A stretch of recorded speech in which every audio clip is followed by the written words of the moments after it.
Thank you.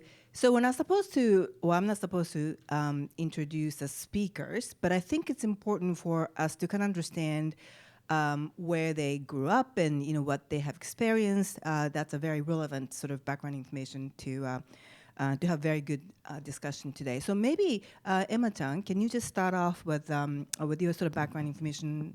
Where were you born and where did you grow up? Sure. I grew up in Osaka with a British dad and a Japanese mom. So kind of went through the Japanese public school system until age 12, and then switched to an international school for middle and high school in Japan, and then moved to the States for college, spent about 10 years in New York, and then decided to come back here in Japan to continue making films.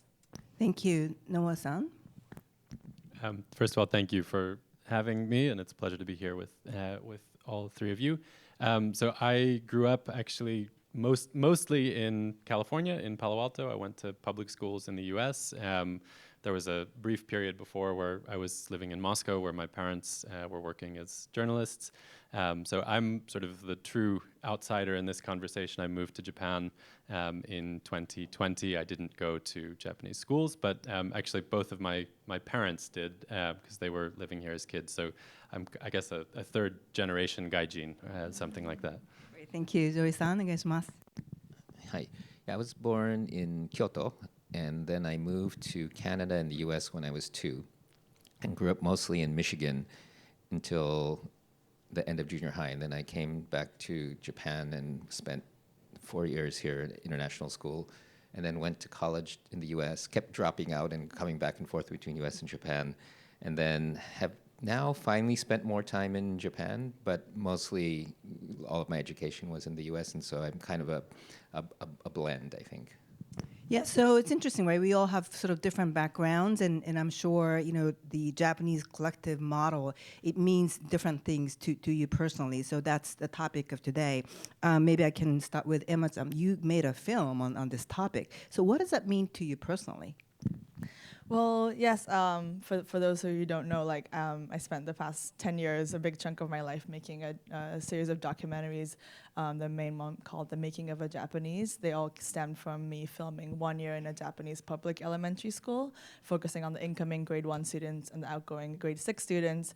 My thesis being, this is how Japanese society is made, a Japanese person, quote unquote, is made. I went through that system, and definitely because of what I mentioned, that I then became more and more kind of Western. We look back and realize everything about myself that I feel Japanese about, I learned in these 6 years, where you clean your own classrooms and serve each other lunch, and everybody has a role, and you're kind of grow in relation to how you belong to this group, and your identity is formed that way. And so I think for me, and I think it's a double-edged sword, right? That means that it's harder to find who you are as an individual and all that. But I focus on the elementary school years because I think to start off your life that way, the way I was able to too, kind of like establishing this is what's expected. You are a member of a society, a member of a community. Life is not just about you. And when an earthquake comes, or I filmed my film during the COVID, we kind of know what's expected of us, and we have these, we feel responsible to do our part. I think that's a pretty good place to start. And it's a kind of a mutual understanding. And I think then, for me, I was lucky that I then got to experience other systems and found my own self, outside of the Japanese system. So there are more of a strengths that you felt versus limitations as you look at the Japanese society that way, as you were making film? I think it took me 20 years to realize this. Being in Japanese school at the time as a mixed person, I also was bullied and things like that. So it took a comparison point, especially going to New York City as a young person and reaping the benefits of that, but also being so praised to be just being Japanese, being responsible. I was told hardworking, and I thought, gosh, this is just what is expected of me back home. And so I think it took time to realize that. But yes, I think there's a lot of benefit in starting out life that way, at least, yeah. It's interesting how that film has been really well received, by the way. But there are definitely voices that I heard which were kind of, critical. There was one teacher who's very harsh. Well, it looks as if he's very harsh to this student and, made her cry and everything, and that would not happen in the US. So there are definitely views that are a little bit more critical than, what we would think. For me, that's kind of normal because I grew up in Japan. I went to Japanese school, that's like normal. But I guess it's a very different value system, and whether you think it's good or bad, it really depends on who you talk to and, how you look at the society, right? Yeah. And I think the key to that scene, again, for those who know, of course, there's a teacher that scolds a first grade student, but it's in front of the class.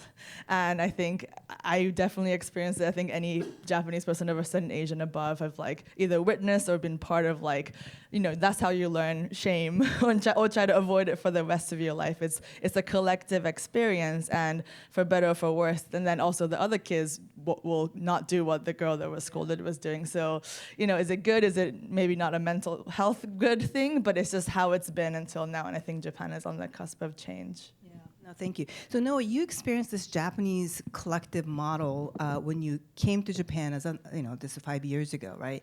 So how do you feel about that? Did you find it difficult to adapt?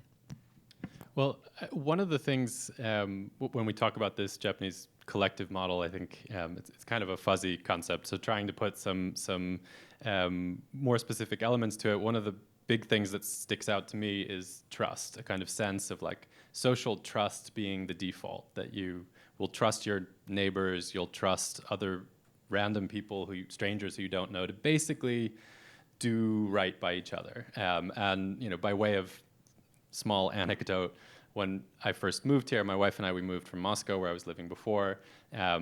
Neither America, where I'm from, nor Russia, where she's from, are high trust societies. And when we moved here, people kept telling us, you don't need to lock your bike. And this was a wild notion to us. And eventually, my wife decided to try and test this out. And she went to the supermarket one day, and she'd stopped locking her bike. She left her bike outside the supermarket. She came back out, and the bike was gone. She called me. She said, I knew it. They're just like the rest of us. You have to lock your bike. And we went to the police station. We went to go look for it. They filed a report. They called the evacuator to see if the bike was in the lot. And they said, why don't you go back and check the parking spot next to the supermarket around the corner? And lo and behold, there was her bike in the space where it was supposed to be parked. She had put it in, just in front of the supermarket, thinking she could leave her bike anywhere, and someone had very kindly moved it to the space where it was supposed to be so that it wouldn't be evacuated. So it wasn't stolen. And this just completely blew our minds. This is not the way things would go in America. Your tire would be missing, your bike would be dismantled for parts, or the way things would go in Moscow.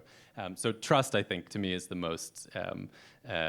biggest difference. And it changes both your everyday life, but it also changes, I think, the way society functions at a sort of more macro level. Thank you. Joe, I feel like you have been in Japan for a while, and you're kind of very much embedded in the Japanese society now, running a university.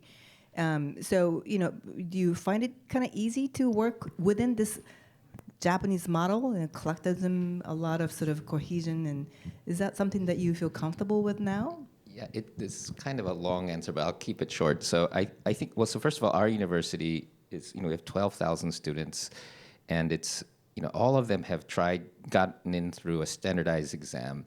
And so they're quite obedient, and the faculty are all nice, but it's interesting because there's a collectivism, but there's also this somewhat obedience culture as well in the schools. And I feel like, and so I have several type hats. One is venture capitalists. So it's really hard to get people to become entrepreneurs when you have a very risk-averse, obedient society.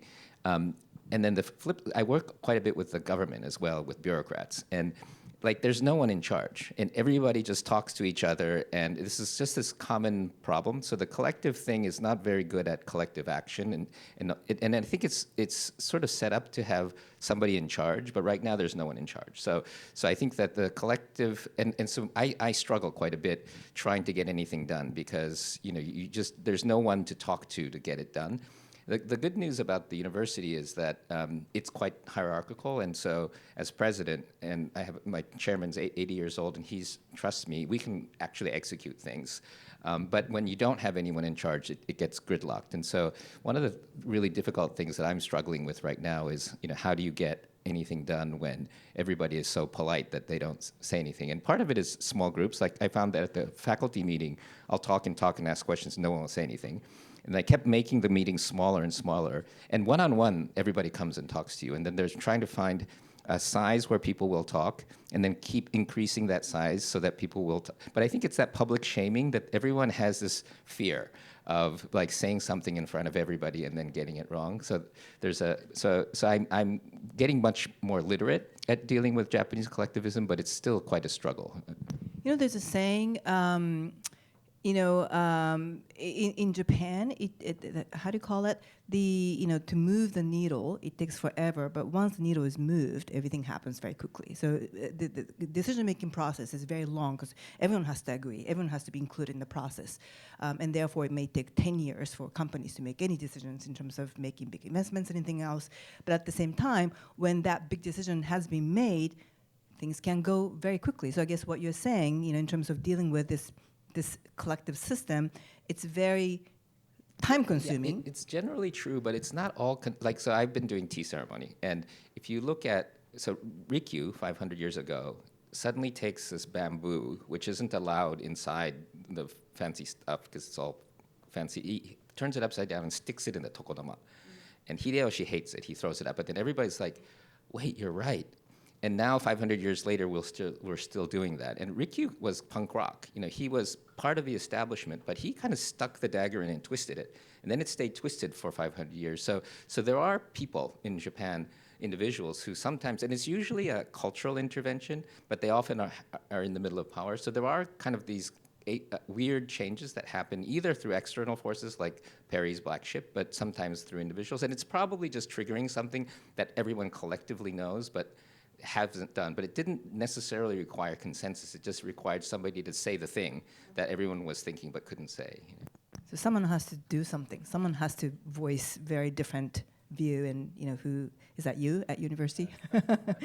So we wanted to sort of compare different countries, different societies. So Japan versus, say, United States, where I was there last week, and I still feel that is a very I feel it's a very divided society, at least for what I could see, and quite frankly, I think this topic, we decided to talk about it because there is a notion that perhaps this Japanese collective model may have very interesting sort of messages or lessons that we can share with the rest of the world, especially with the United States, with everything that's happening over there. So, what was your, I'm going to start with you, the reactions you got from the people who watched your film, mostly, I guess, US, you are very, prominent promoting the video, your movie. What did you hear from the US? Yeah, I think my goal was achieved, that everybody got to think about how we should raise our kids. Especially, I think, like now, my film was shot during the pandemic, but now we're kind of, for now at least, out of it. And I think a reflection time of, I think a lot of people feel like we need individuals to cooperate at times when there's a crisis, or just generally. And I think Japan, for although we're not as good as other things, like we're really good at that. And I think there was a lot of reactions of, like, again, shock that we trust our kids so much to do things, like from age 6. Also, like, in Japanese school from age 6, you learned how to discuss as a group. Like every week, once a week, is a thing called gakyukai. It's mandatory in all public schools, which is over 98% of Japan, where you learn how to discuss. And I think, and things like that's not in my film, but I think, as I heard others speak, there's just a system in place. And I think my film worked because I really did the research to try to point out the things. Like, it wasn't a special school that people were seeing. And I think this idea of, the young kids caring so much about someone else's win or loss as though it was theirs. I think that's how, like, the positive thing of omoiyari, you call it, right? Like, I always struggle to translate this, empathy, right? Like this Japanese, it's embedded in the system. And I think, and this flip side of it is one person's mistake is everybody's mistake, and that eventually isn't a good idea. But I think people in this, especially divided times, realize, like, how for kids, like, it's a pretty nice thing. I also think there was an illusion of, like, is this teacher too strict? I think in the New York Times, thankfully, kind of said it was an exemplary way to teach resilience, which is how I see it. And I was raised by those kind of teachers that told me I could do more. I think in front of people is that should be considered, but this idea of like teachers and even parents should not forget to be strict to the kids, or this gentle parenting. I heard so much from parents like, we've tried it for 10 years, we're not sure it's gonna work anymore. Like I think that I heard a lot of that too. So I think there was a reaction of, oh, this is why Japan is the way it is. Like we get it. If we've gone there, we've done business there, we didn't realize like this is the basis of how people are taught how to be. Those are some of the reactions.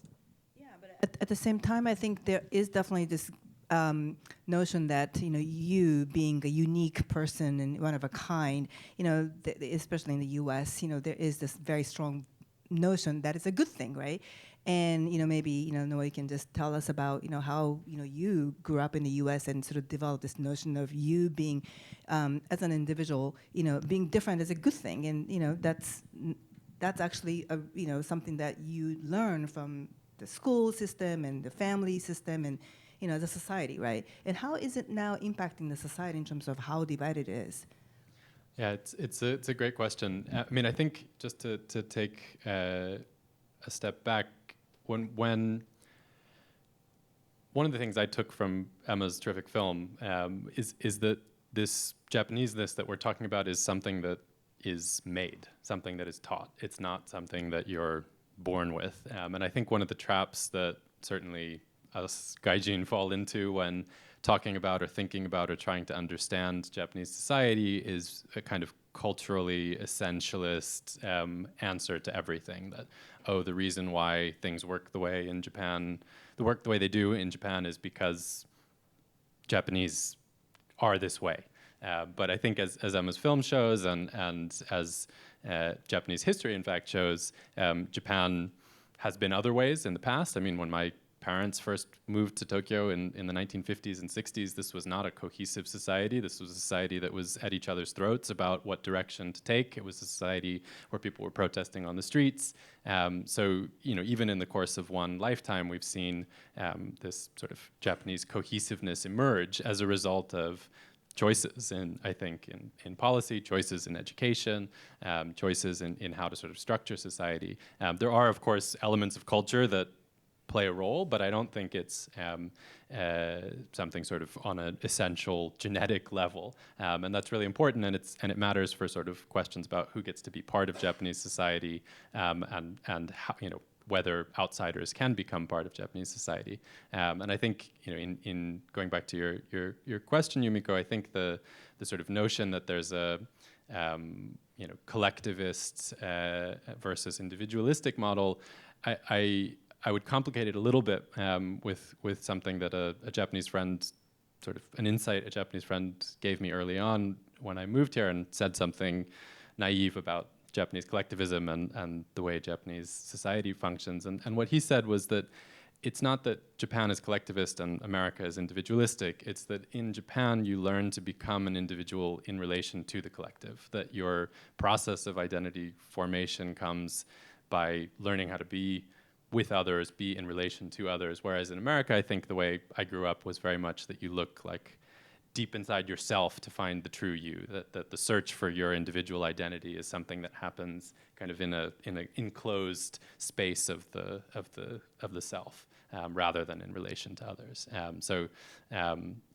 Again, I think there is a lesson to be learned, or there are ways that these models are sort of applicable to each other or interoperable. It's not that one is sort of collectivist and different and the other is individualistic and different. They're both very much things that can sort of be learned. Joy-san, you're sort of American and Japanese at the same time. How would you explain as to what has been going on in the United States in terms of how divided the society has become? Yeah, so I guess I'll look at it a little bit from the perspective of kind of the universities and things like that. But and to be honest, I don't think it's that different from what's going on in Japan. I think we have a somewhat so to play back what the right is saying. We've had several generations of poor people who have been left behind financially, so they're losing. And then we have these elites who are in charge of the narrative, in charge of the money, in charge of the power, who don't seem to be sharing. And they keep, and so there's just this, both the income disparity, but there's just more social status, all this stuff. And so there's just got very unhappy poor people. In Japan, we have a similar thing. You know, I think Japan right now with the LDP and all the people in power, they just express it very differently. But the Japanese young kids who don't see a future, who've never seen growth, are also very uncomfortable, and they're going to express it in their own way, and they are. And I think social media and stuff like that's happening. And I think that there's a cultural difference, but kind of globally, I think there's the same thing going on. And just the distrust of institutions is expressing itself a lot in the US. And again, all of these things feed each other. But because of social media and other things, I think the cross-influence between countries is much stronger. And it's interesting because the 60s there was also, as you were saying, the turbulence sort of went across.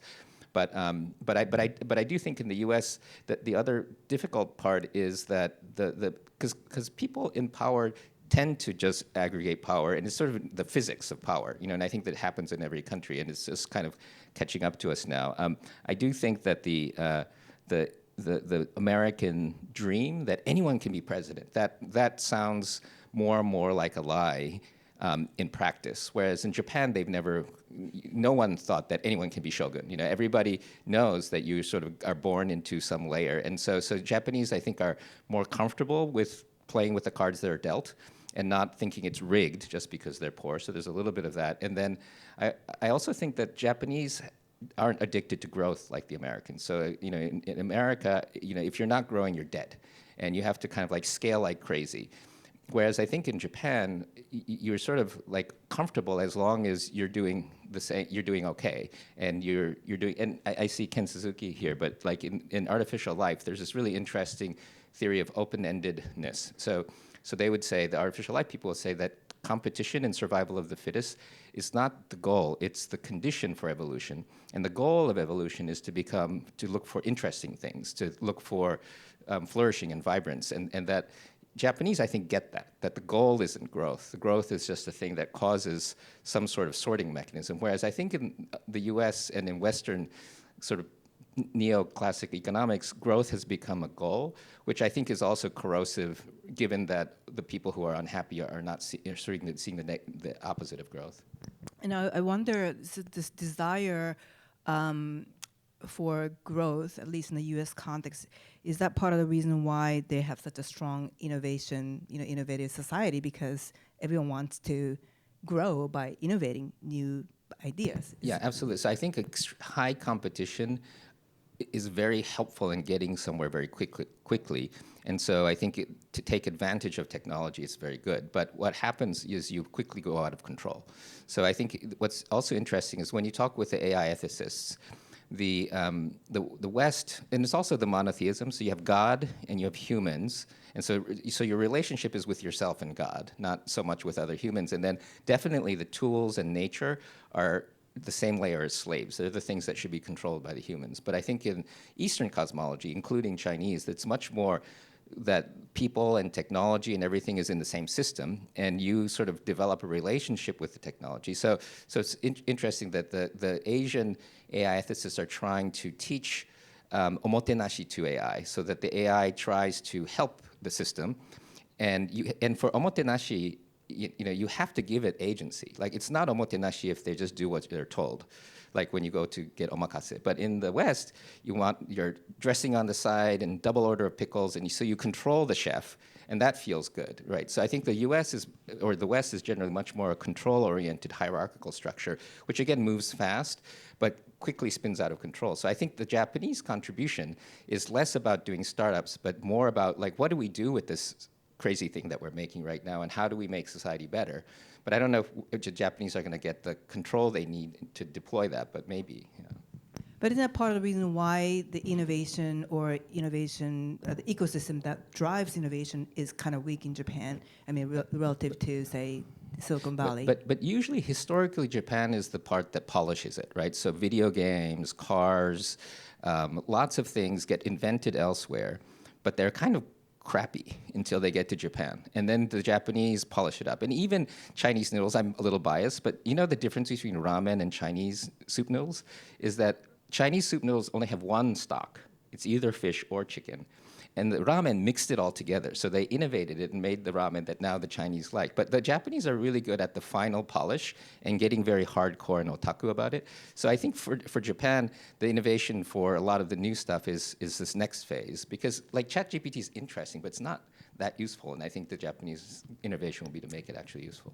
Okay, so I'm sure you're, Noah-san, you're writing about what is happening in Japan in terms of political landscape, you know, and we've been talking about how stable and collective this Japanese society looks.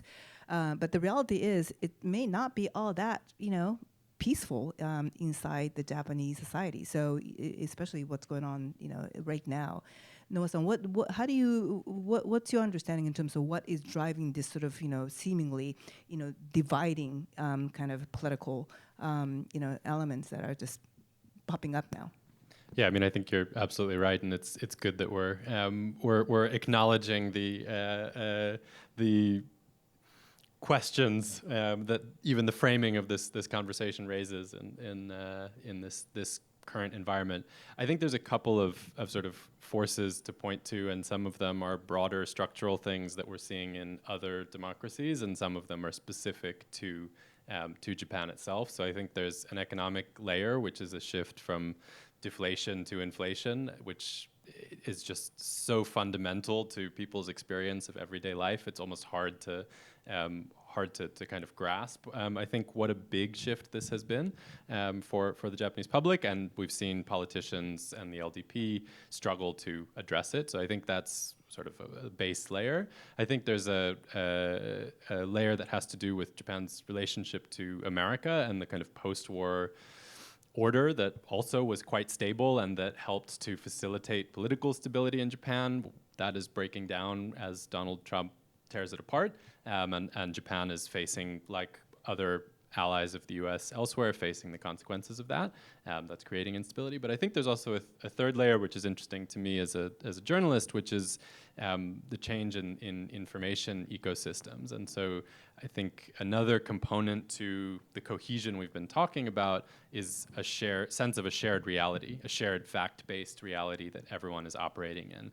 In Japan, you could call it like the NHK reality, right? That like basically everyone for generations was agreed on the same set of facts, which is what you would probably see on NHK. That's no longer the case. And if you look at, you know, shows up in polling. I think it's something like 75% of people over 70 in Japan trust NHK. Fewer than 40% of people in their 20s trust NHK. So it's the same process we've seen in America for sure, and in other Western democracies, a kind of fragmentation of reality because of social media. It's happened later, but it's definitely come to Japan, and we're seeing populist forces like Sanseito on the right exploit that, create their own information ecosystems that people essentially can operate in their own set of facts. So I think that breakdown of a shared sense of fact-based reality is really, really crucial. You know, it's something that, Emma, you kind of covered in your previous movie, Cohesion, where you know, this new generation, you know, the high school kids, and you know, the value system is quite different from their parent generation, and that is starting to show up in different ways. One of them was actually interesting how you showed this one high school where Kantoku actually stopped shaving the players' heads, and that was, I don't know, 4 or 5 years ago, and it was actually really, at the time, it was sort of like, wow, you know, this happens in Japan. But now, you know, I think a lot of schools are following that sort of practice, and I think it just really, I feel like there are definitely situations where, you know, younger generation, the value system of young generation is really changing the value system of their parent, the previous generation, and that's, you know, again, happening in different setting, but high school is one of them. Can you share with us, you know, what you have learned or observed as you actually filmed Cohesion high school baseball players, as well as shogakko, you know, gemba?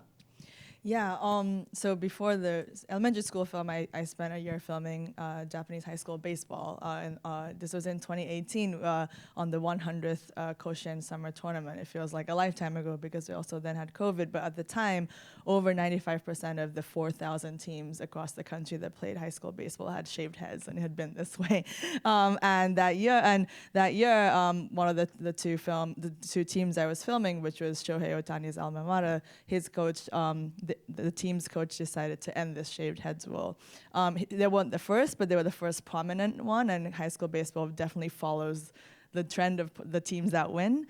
And so I think, the past couple of years, I think the teams that make it to Cohesion is now on about 40%, like a massive change. And they're not like Noah's hair, it's still like pretty, but it's again like a shift, and I think it goes to sort of like this DQ example, like, it does happen pretty quickly once there's like someone or some force that's just like, and the coach was just like, I can no longer explain why kids need to have a shaved head, and there's all these theories about why they had to in the first place. It was never an official rule. It was kind of like, again, this extreme collective sense of like, I think people in Japan care so much about how we're seen. I think this is like, it's been kind of seeping through these conversations. It's all about, and it's like really intense. And I think this also prevents trying to be different, and that initial innovation, like if you grow up being told like, just, be mindful, like be considerate, and then it's eventually like, don't stick out, like, it's like a big nuisance if you do. And so I think I think like high school baseball kids are not a good example of like the next change of young people, because I think they'll be the last to change, because they are in this like extreme part of society where, it is a very like top-down situation. But I think, myself and younger, right? Like I think for sure, like even with the political stuff, I've grown up in this situation where I've never thought that it doesn't matter who our prime minister is, and maybe for the first time since this summer, I think there's a sense that it might matter, or like politics do matter for the first time. It might be naive to think that, but actually, I think I represent a lot of, and I'm like try to be. I'm not. I'm aware, like I'm here, but I still the sense, and I think for this is like maybe something like this is necessary to like get people to pay attention that it does matter, because it really hasn't mattered, in my lifetime. And so, I think, and then there's more, I don't know if it's going to be like the 60s, but I do feel like with social media, there's like pockets of people that, understand that people have the power. And I think in Japan, like, again, like the idea that it's very like, usually like a obedient place. I think not in elementary school kids, not in their parents, not in like these mainstream institutions I've been filming, but I think kind of in the pockets I live in, I feel like there's this growing, bubbling sense of like using our individuals like powers to maybe influence society more. Yeah. Thank you for, if you have not watched her films, both of them, amazing films, so hopefully you will have a chance to watch them. Is it playing at the theater, the new one? Not in Japan right now. The Making of Japanese is available in the US, yeah. Anyway, so last question before I take questions from the audience. So in terms of maintaining social trust, so can we maintain social trust, and at the same time promote innovation, whether it's for Japan or, other countries? It's a very sort of delicate balance, but hopefully we can do both. Joy-san,どう思います? Yeah, I think it's a slightly different style, and it gets back to this American dream thing. So, like, because entrepreneurship isn't fair. I mean, it's somebody who has an unfair advantage makes an excessive amount of money, and everybody else wants to do that. And in Japanese universities, so I'm working with the cabinet office as a global startup campus, and I'm trying to bring startups to. I mean, our university has a 99% employment rate, which is really great, but it also means it's a less than 1% entrepreneurship rate. But it's interesting because in Japan, I think people don't like the outcomes to be unfair. So in the US, it's a fairness of opportunity, even if it's sort of a myth. And in Japan, it's a little bit more like a fairness of outcome. And there are certain individuals who are allowed to be powerful, but mostly if you're growing up together, you want it to be fair. And that doesn't really work with the American style kind of CEO goes. And we still have to do that, but I think it's going to be a small pocket of outliers. It's going to be a smaller community of outliers. And it's going to be even harder to find PhD CEOs, for instance, with deep tech. So I think it's going to be a slightly different style. I was at MIT, and I remember we used to often say, Stanford is like the Army and MIT is like the Marines. Stanford people want to be leaders, and MIT people just like to fight.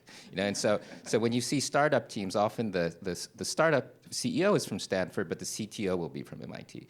But similarly, I think it's going to be these international mixes where you might get the driving force CEO from the West, but you might get the hardworking polishing person, or you might get the technical person, or you might get different people. And so I think we have to figure out and some companies do it really well. Like Sony, when they did the PlayStation, they put the startup team in the US, and then they brought a lot of the content people back here. So multinationals have traditionally done this.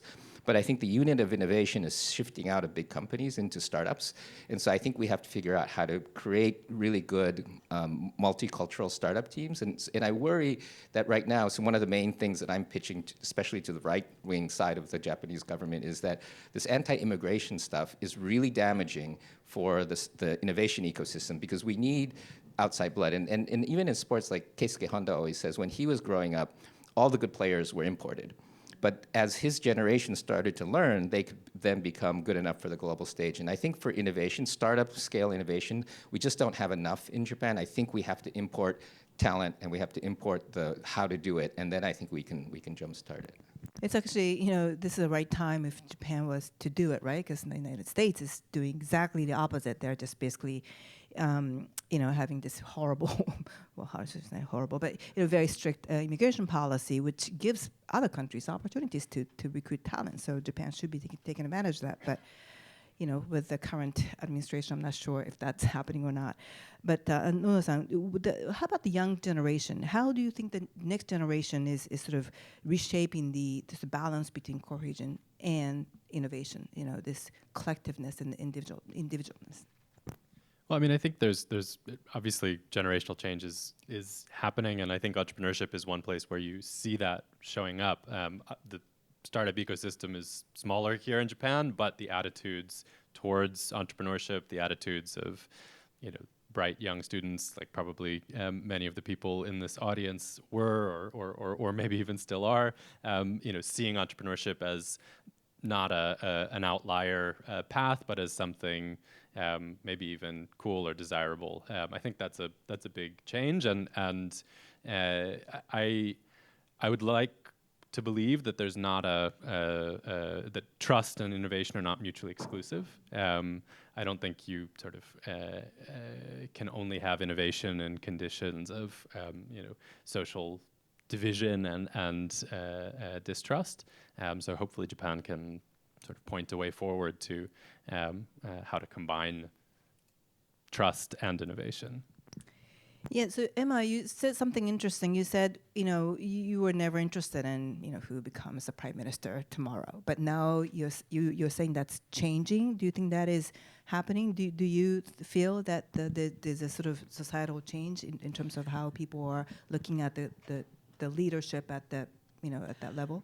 I think it's kind of what Noah alluded to, and I also I was in the U.S. for a while, and I think it feels like 10, 12 years, like Brexit and Trump, like 10 years later, Japan has kind of started this phase of, again, the facts are not all shared, and we don't have the different TV channels yet, but we have these kind of streaming, similar cable news type of things that I feel are really shifting what people are consuming to create the results from the elections this summer onwards. That's kind of my sense. I think I'm curious how that's going to kind of continue or seep into the kind of, because I feel I've dealt with the public elementary school, these big institutions that are at the core of, I think those people I'm kind of looking into a lot of big Japanese corporations as potentially my next project. And I think those are kind of haven't changed that much yet, but I'm curious. I do feel in my daily life, which is a mix of kind of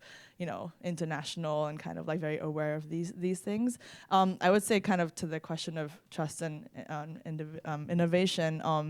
I feel as I've traveled the world with my film, and also in Japan.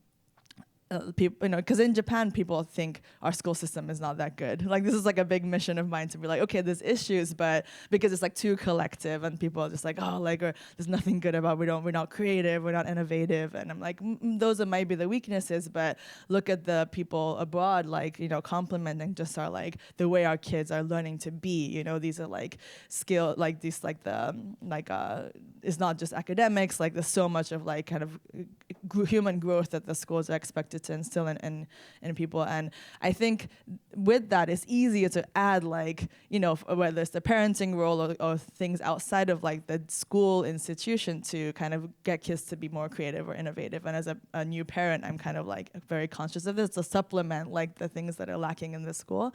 I think it's much harder to do the opposite, where like in a place like the US or something where the system is all about the individual, that's the focus. How do you kind of add peppers of kind of like, common decency or collective, like these kind of community ideas? And I think even in Finland, where I think we review their system, my film kind of had this reaction because the Finns feel like they've gone too far, like the freedom, the individualist approach at creating these selfish children. And they're just like, like we used to have community and then individuals, and we've forgotten about the community. And I think, so that's what I would say, like in Japan, there are all these, yes, and I think there's different ways to innovate, but I hope that it's easy. I think Japan is actually in like a better place overall, maybe than some of the other kind of societies that their basis don't have this idea. So that's my biased point of view. Yeah. Hensema is planning to send her son to Japanese shogakko.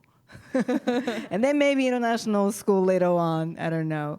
But I'd like to take some questions from the audience. It looks like there are a lot of questions. Okay.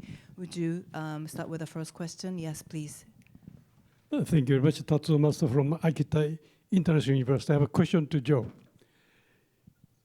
Sense of cohesion and politeness has a real value, but in the real battlefield, international area, it may work as weakness. But you are very successful in that. So how did you balance sense of cohesion and your assertiveness? What is the secret? Thank you. Okay, can I just take one more question and just take badges? Okay, would you like to ask a question, Dan? If you can keep it very short. My name is Dan. I was born in Taiwan, raised in Japan, and I'm also the CEO of a Japanese company.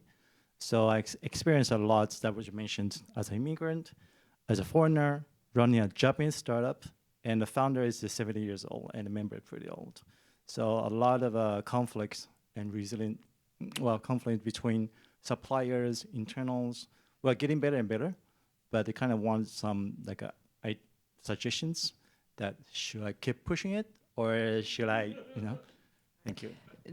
Joey, would you try to answer? I'll try to answer. Yeah, I think there's a Japanese word or saying, so kata is form, and katayaburi is somebody who comes and changes it.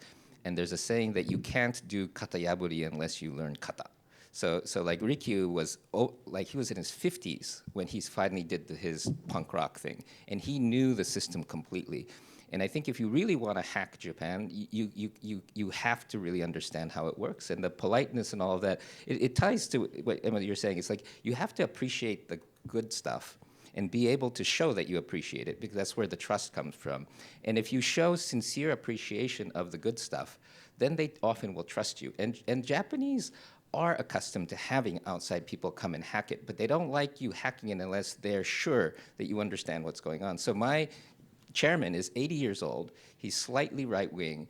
He doesn't use email, but he trusts me completely because I can appreciate his aesthetic, right? And I know I can channel him. I know exactly what he's going to say. And so he's got this crazy hacker hacking this institution, and we make a really good combination because all of the conservative people are all looking at him, and he says, look at him. And so it works. And I think and this ties to your point too, and I think it's really about trust and mutual appreciation. And I think you can only do that by deeply going into the practice and just spending energy doing it. And it's the same, which is the flip side. The international community, I think Japanese often have a caricatured version of Western kind of dialogue. Because there's a divisiveness, but real critical discussion is really hard, and you have to get good at it. And I think it really is about practicing. And I find that, so I was moving back and forth between Japan and the US a lot. And every year my mom would always bring us to Japan for 3 months during the summers in the States and then go vice versa. And I think that's really important, is to constantly, as you're growing up, be experiencing different cultures. Because I find that people who lived in one place for too long, and even if they move, they end up with two cultures. But unless you go back and forth, you're not able to synthesize to do the translation. And I think what you need to do, if you're going to be this intermediary person, you have to be a very good cultural translator and not just be bilingual. You have to be kind of like bicultural, you know. Yes, go ahead, please. Hi, my name is Mike. I'm head of Jupiter Exchange in Japan. Joy, I would love to talk to you about that later. Similar to you, I was born in Tokyo but grew up in California. My question is about potential exports or exporting Japanese society and high trust and tech and business practices. We now know that Japan will create Shinkansen in India. So kind of as a joke, do you think those Shinkansen in India will run on time, just as they will in Japan? But more so, are there any exciting kind of tech out of Japan or examples upcoming that you think will be interesting to see in the future for exports and stuff? Thank you very much. Very interesting discussion. And my question is around immigration. And also building upon what Noah said about not being essentialist, about being Japanese. And I come from France, and in France there is this idea that anyone can be French. Like you can look anything, and you know, I'm the same in the US in a way. Do you think Japan can get there? Well, both deep questions. All right, can Shinkansen run on time in India when it's ready to run? Okay, let's tackle that one first. All right, Noah, do you want to say something about that? What do you think? Depends on who's training the engineers or training the operators, not just who's building the tracks. I was in Manila a couple of years ago, where Japan is building the subway system for Manila through JICA and other organizations. And one of the interesting things I discovered was that the first sort of version of the plan, Japan just helped build the subway, they helped pay for it, and then they left it to the Filipinos to run. And they did a kind of a test station and nothing worked. And then they went back and added a second element, which is essentially a training academy where JICA is now training the subway engineers on how to operate the trains day to day so that they run on time. So I think it's not just the hardware, it's the kind of software of the system that needs to be passed along. And it is possible to learn that. Yeah, so I'm hopeful that they will run on time. And I hope we get Shinkansen in America someday.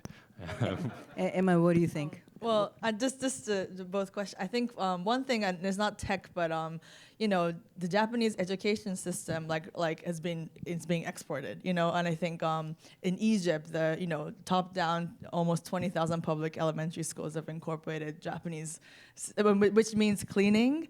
The daily student leader Nichoku system that means every person gets a chance to be a leader equally, and then the thing I alluded to, classroom discussions, gakyukai, which is a time when the kids get to discuss among themselves about what they want to do tomorrow, or some freedom instead of being taught. And this has been a big JICA initiative, and this little, it's not the whole system, because then it comes with problems. And I've seen amazing efficient ways that the Egyptians and in Mongolia and also in a lot of other Asian countries kind of take the essence and try to implement it. And I think Japan is learning from them a little bit. I wish they will because the time it takes and the effort it takes to do it is a big problem with teachers being overworked. And I feel like if you see how the Egyptians just do it so efficiently, not perfectly. So that's one thing. It's not a tech, but something I realize. And I think I think about this question, the Frenchness and Japaneseness.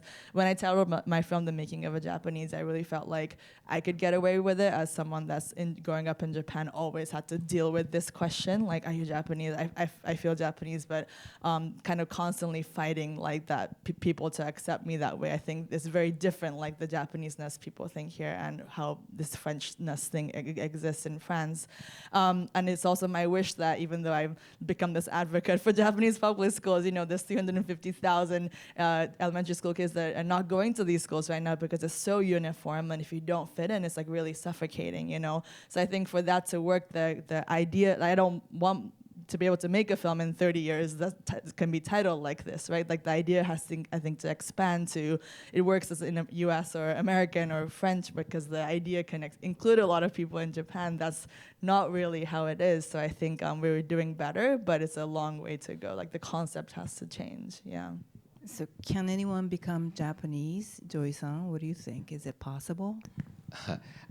Well, I think there's kind of an essence of Japaneseness, which is a little bit more than kind of the surface, you know, and I think it has to do with a somewhat like an aesthetic and like high contrast. There's like no and kabuki, and being able to have very different things inside you and still be okay, you know. And I think I see a lot of Americans who are trying to become craftsmen and things like that, and many of it. So like it's harder to get a black belt in karate in the U.S. than it is in Japan.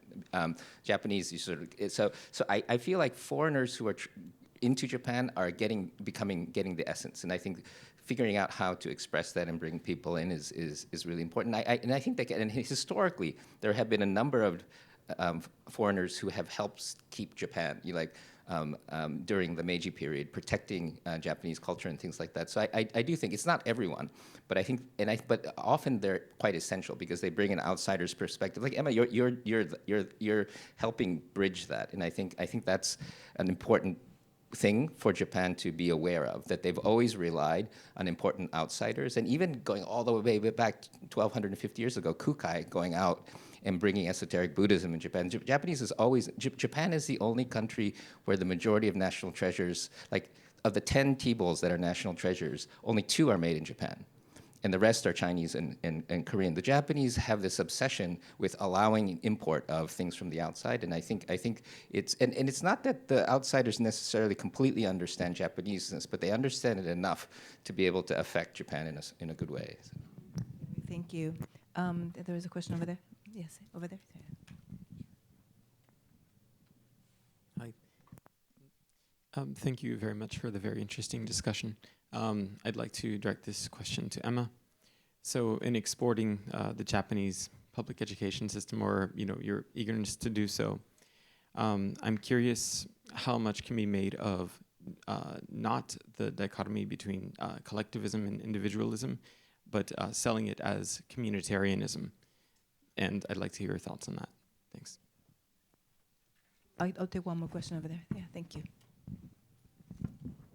Thank you. I'm from GLOBIS Europe. I lead our activities in Europe, Middle East, and Africa. And I spent 15 years in Japan. Also, GLOBIS started here in Kojimachi. So I'm a very big advocate and communicator of the Japanese culture in very different contexts. That region is extremely diverse. I actually think about the social cohesion and innovation comment that was made a bit earlier. If we look at Google, right, it's kind of psychological safety is the factor that enabled innovation, and that's at least documented in research and regarded as such. But we also see in research that for psychological safety to work, you need a very clear goal. And I empathize with the comment made by Emma that people power and bringing back people power to Japan. I'd be interested to hear your opinions about what do you think what is the goal that Japanese people have in order to make innovation work? So if you have trust and you have entrepreneurs and you have technology, what is the goal that people collectively you feel aim for in Japan that is very strong, that would bring that power out in order to enable innovation? Emma, you want to start? Yeah, I think I've never thought about in the word humanitarianism, but I do think, again, the reaction to clarify, I made a New York Times doc version of this project. That's a 23-minute film called Instruments of a Beating Heart that you can watch on YouTube, and that was nominated for the Oscar. And I can in kind of the reception of it around the world, I was like, there's something, I thought it was just gonna share how we do it in Japan, and maybe someone will take it as a little bit of a hint, but I think the human reaction I got from educators, parents, it seems like you wanna say something. So not humanitarianism, but communitarianism. Communitarianism, which is about community. Yeah.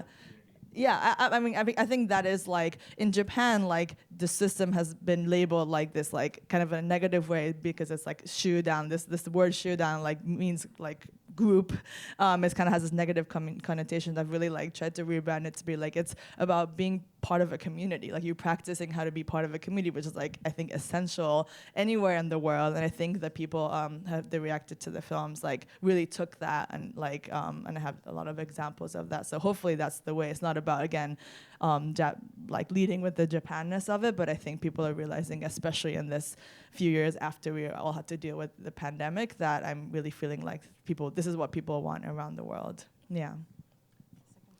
Gosh, can someone else go first? The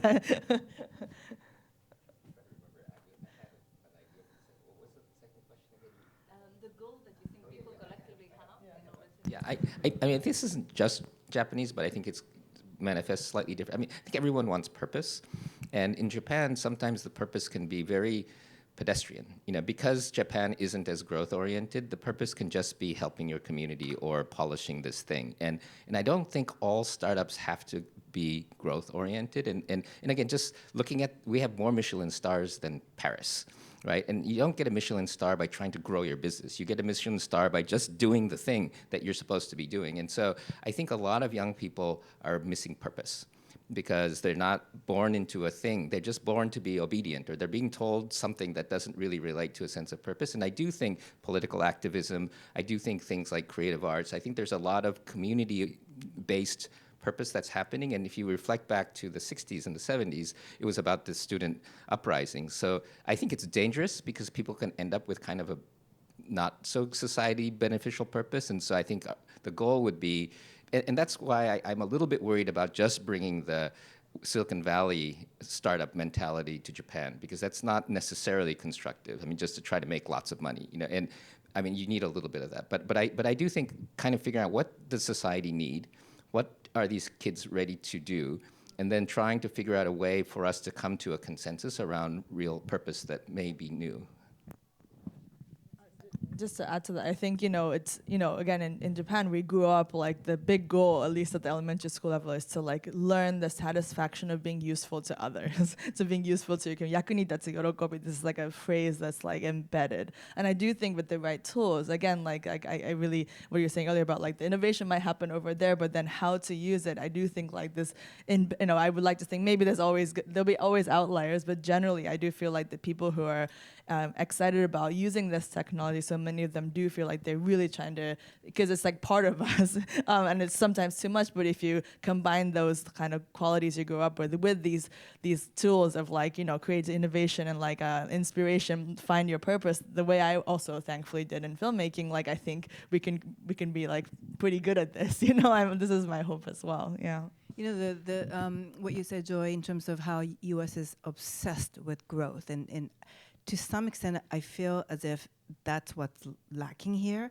And so a little bit of that would be good for Japan in terms of, scaling up with speed. You don't see that. I mean, at least not as obviously as, I would observe in the US. And I wonder how to balance that, because as you said, things can't just go, basically out of control if you have too much of that. But in Japan, we just don't have enough of that. You know what? So, again, striking a right balance is difficult, but, Japan is, like, totally one-sided when it comes to I guess I will amend my comment and say you're exactly right. I think that even if we tried to get everyone to only care about growth, it won't happen. So, like, in my university, I'm much less measured. I'm like, you guys have to focus on growth. So I think it depends on the audience. And the problem with social media these days is everything is taken out of context. So what I'm saying to my students is very different from what I'm going to be saying here.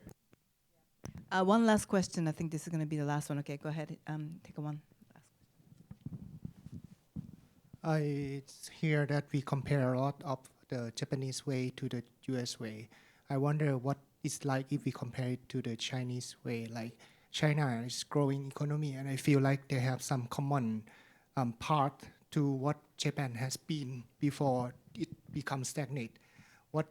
Before, Japan was very competitive, and Todai is like the most prestigious class to change your class, and China seem like that as well. What's it like in the future compared to China? No, I'm going to ask you to take that question. The Chinese way, how does that fit in? I mean, I think the story of China complicates the notion that innovation can only happen in free democratic societies. And I think it maybe complicates it in a way that ought to encourage us to think more deeply about what are the conditions for innovation. Does it have to be Silicon Valley?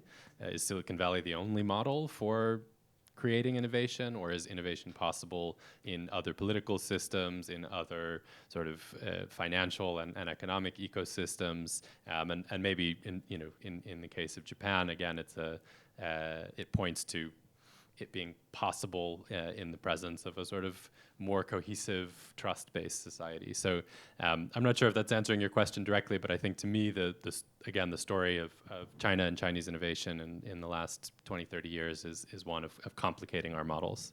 Yeah, there's a famous, important quote that Chinese entrepreneurs always say. There's always a way. And you never hear Japanese saying that, it's the opposite. And I think that part the Chinese have, and it's kind of related to not respecting institutions and some lack of trust in a way that it's actually much more individualistic, but on a slightly different flavor, I think, than the US. Great. I'm afraid we are totally out of time. So thank you so much for a great panel discussion, Joy, Noah, and Emma. And let's give them a big hand. Thank you.